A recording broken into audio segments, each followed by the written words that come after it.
குளு குளுன்னு காத்து வீசுது. உங்கள் சத்யாவில் குளு குளு ஏசி ஆஃபர். ஒரு மனுஷன் தன் வாழ்க்கையோட 30-35 வருஷங்களை அரசாங்கத்துக்காகவும் மக்களுக்காகவும் உழைச்சி ஓடா தேய்க்கிறது எதுக்காக? தன்னுடைய ரிட்டைர்மெண்ட் காலத்தில் யாரையும் எதிர்பார்க்காம நிம்மதியாக தன்னுடைய காசில் ஒரு டீ குடிக்கணும், தன்னுடைய பேர பிள்ளைங்களுக்கு தன்னுடைய சொந்த காசில் ஒரு சாக்லேட் வாங்கி தரணும் அப்படின்ற சின்ன சின்ன ஆசைகளுக்காக தான். ஆனால் இன்னைக்கு அந்த நிம்மதி ஒரு பெரிய கேள்விக்குறியாக இருக்குது.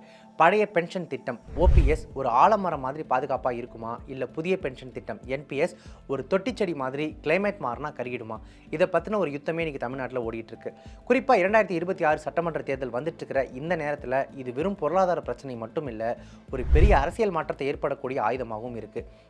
இதை பற்றி பாமர மக்களுக்கும் கூட எளிதாக புரிகிற மாதிரி விலாவரியாக இன்னைக்கு வீடியோவில் நம்ம பார்க்க போகிறோம். ஸ்கிப் பண்ணாமல் வீடியோவை கடைசி வரைக்கும் பாருங்கள்.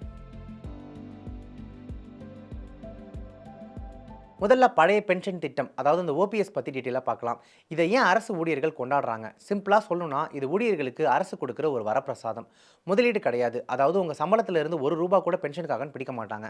உத்தரவாதமான வருமானம், அதாவது நீங்கள் கடைசியாக என்ன சம்பளம் வாங்குனீங்களோ அதில் சரியாக 50% தொகை உங்களுடைய கைக்கு பென்ஷனாக வந்துடும். அகவிலைப்படி டிஏ, அதாவது வெளியில் விலைவாசி ஏறுனா அதுக்கேற்ற மாதிரி உங்களுடைய பென்ஷன்லேயும் டிஏ ஏறும். அதாவது இன்றைக்கி ஒரு சிலிண்டர் விலை ஏறுதுன்னு வச்சுக்கோங்களேன், உங்கள் பென்ஷனும் அதுக்கேற்ற மாதிரி கொஞ்சமாக ஏறும். குடும்ப பாதுகாப்பு, அதாவது ஒருவேளை ஊழியர் இறந்துட்டா கூட அந்த பென்ஷன் அவங்களுடைய குடும்பத்துக்கு கிடச்சிக்கிட்டே இருக்கும். சுருக்கமாக சொன்னால் நீங்கள் உயிரோடு இருக்கிற வரைக்கும் உங்கள் கௌரவம் குறையாமல் பார்த்துக்கிற ஒரு தடி தான் இந்த ஓபிஎஸ்.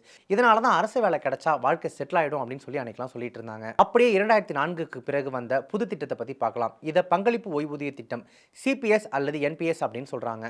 உங்கள் காசு, அதாவது இதில் உங்கள் சம்பளத்தில் இருந்து 10% பிடிப்பாங்க. அதே அளவு தொகையை அரசாங்கமும் போடும். மார்க்கெட் ரிஸ்க், அதாவது இந்த மொத்த பணத்தையும் கொண்டு போய் ஷேர் மார்க்கெட்டில் முதலீடு செய்வாங்க. நிச்சயமற்ற தன்மை, அதாவது நீங்கள் ரிட்டையர் ஆகும்போது ஷேர் மார்க்கெட் உச்சத்தில் இருந்தால் உங்களுக்கு பணம் கிடைக்கும். ஒருவேளை மார்க்கெட் சரிஞ்சிருந்தால் அவ்வளவுதான், உங்கள் 30 வருஷ உழைப்புக்கு கிடைக்கிற பலன் ரொம்ப ரொம்ப குறைவாக இருக்கும்.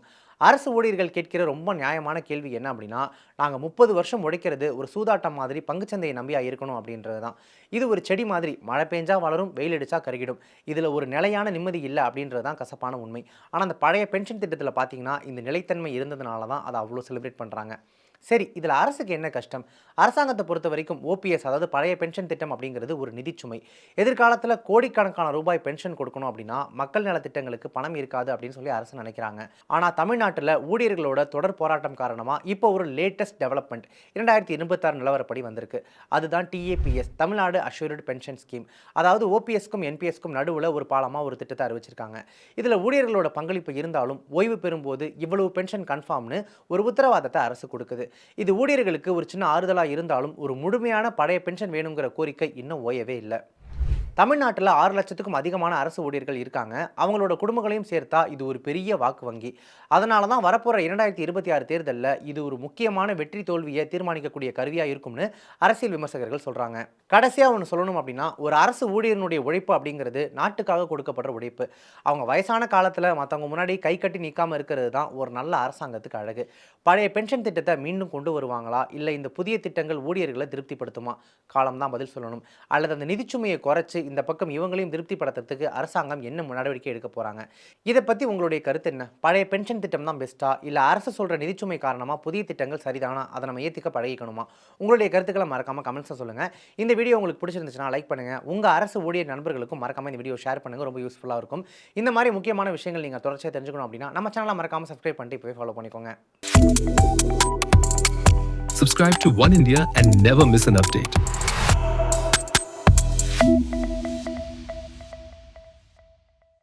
குளு குளுன்னு காத்து வீசுது. உங்கள் சத்யாவில் குளு குளு ஏசி ஆஃபர்.